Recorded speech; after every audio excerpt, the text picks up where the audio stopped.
It's in industry, isn't it? It is. You cannot run an industry paying 40% on power alone. Therefore, you cannot compete. You know the comparative analysis. You cannot compete with somebody who is importing it from China. That is true. Therefore, your industry will collapse. Nobody will want to invest in a place he's not sure he's going to succeed. That is true. Make profit. I think that's common sense. That is common sense. Yes. Another thing is this. There is this organization we call NIDO, which I'm a member of. NIDO means Nigerians in Diaspora Organization. Okay. See. Here, they think that NIDO, they can do so much with it. But let me tell you, we have organizations that are more powerful 10 times than the NIDO in Nigerian affairs. In fact, look at even overseas, of course, okay. the Super OKAIGWE League, the Owerri Association, the MBC, whatever they call it. All these associations of Nigerians. And they cannot come together under the umbrella? Well, they cannot come together under the umbrella. Maybe they don't want to. But Nigeria can harness through them. It. You know what they can do? In every embassy, what is the work of embassy? They appoint one consular to be in charge of diaspora, reaching out, networking with the diaspora.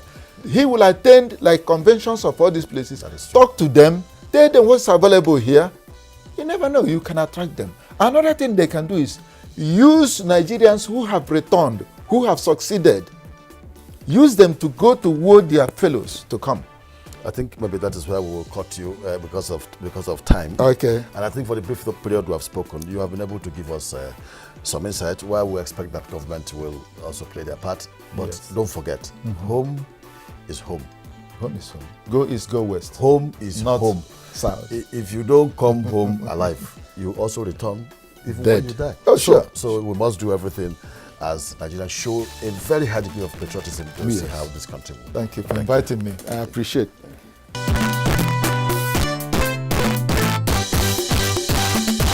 Our Diasporan of the Week, Dr. Mrs. Isioma Okoba, a board-certified medical doctor in family and preventive medicine in Atlanta, Georgia, United States, who has 16 years post-call experience in private practice, embarked on a medical mission back home in Delta State. I actually went to University of Benin and went to the United States of America to specialize in family and preventive medicine. When I came home to visit Nigeria, I actually went to my hometown, Ibodo, in Delta State.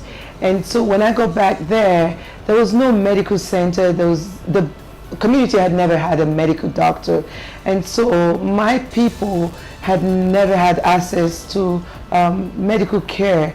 And so that made me come up with a vision to give back to my community and actually help the people with their medical needs. So that made me start the Dr. Isioma Okoba Foundation, where I come once a year, which is usually in December around Christmas, and give free medical consultation and also free medication to people in the rural community. But this really started from Ibodo, which is my own hometown. Yeah, basically, like I said, I'm both certified in family and preventive medicine. And so my goal is more with preventive medicine.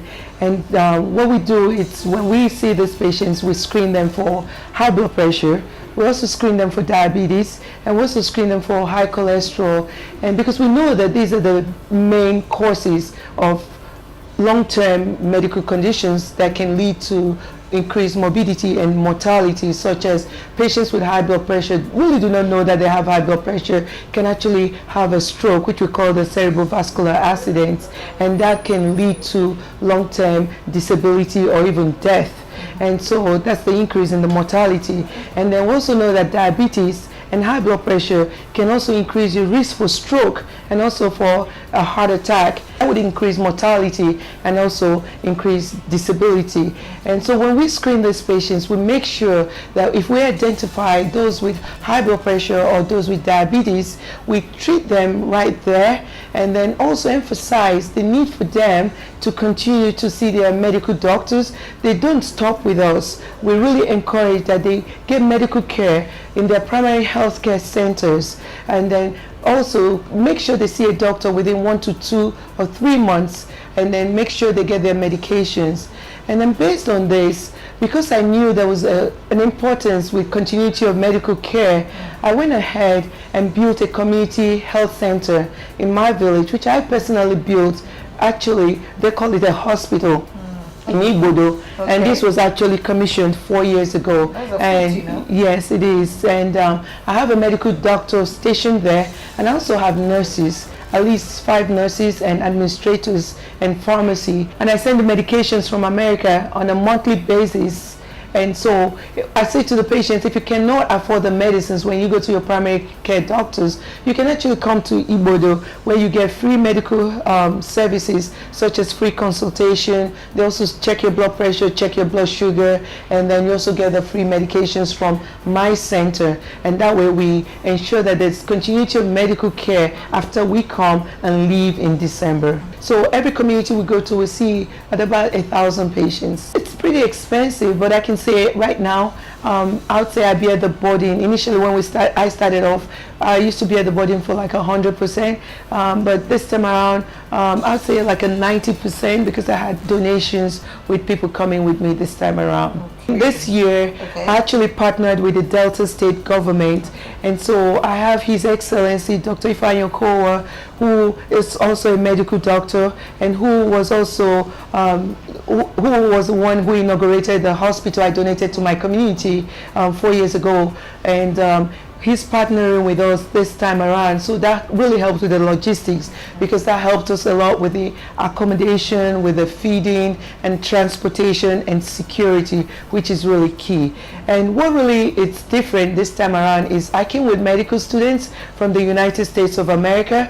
I have 12 medical students with me from the Georgia State University. They actually belong to a group called Medical Students Making a Difference. And so these students approached me in August of this year and said they wanted to partner with me to come to Nigeria because they had seen the website and they really wanted to go to the rural communities.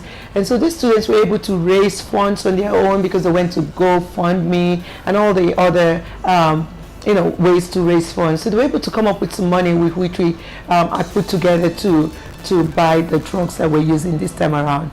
So actually it's a partnership with Medical Students Making a Difference and Delta State Government and Dr. Isioma Okowa. So that made it a lot easier. Okay. My suggestion to you, the diasporans, is they can actually reach out to their state government, and if they see that they have a very viable project, I believe the government here in Nigeria is really ready to partner with them. And I also have American students. These are people who have never left America before, and they're here in Nigeria. And if they can do that, I don't know why we Nigerians in diaspora cannot do that. It's a lot of selfless sacrifice, there's no doubt about that.